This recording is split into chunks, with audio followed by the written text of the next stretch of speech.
All right, so I want to talk about collars. This originally was going to be one topic, one idea, but it's going to have a couple more things rolled up in. So when is it appropriate to use a collar? So when I'm walking a dog out in public, mostly you're going to catch me walking them on a harness. I'm a harness guy. So I'm going to have a harness backed up to a collar. So I use... Usually I go and I assemble my own, but you can buy these off the internet.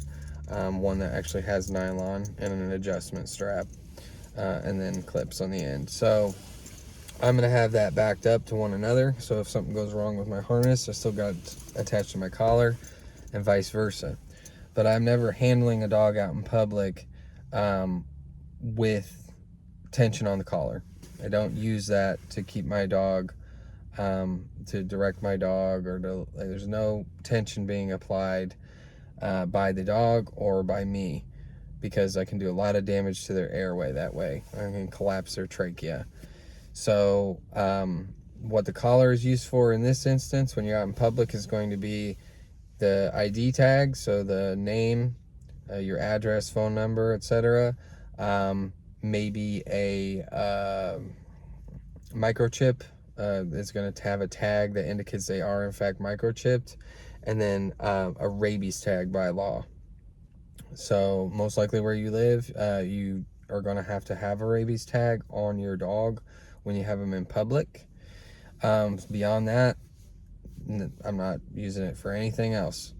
In terms of when you put your dog in the crate, if you have a crate that you utilize, the first time I was made aware of a dog dying in their crate was someone that I knew back in, I want to say 2012. There was a kid that I went to school with, and his dog had got his collar caught on the bars in the crate, and he twisted it and he strangled himself to death.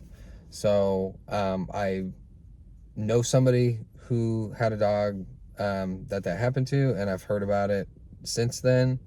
So every single time I put a client's dog in the crate, whether they put the collar on themselves or not, like, I'm always taking it and putting it on top of the crate when I leave or nearby and letting them know where it's at.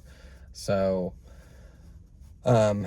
there's that precautionary tale. And then another one would be this guy that I had met in like a downtown area had two Great Danes, and one of them got a hold of the other's collar. They were playing.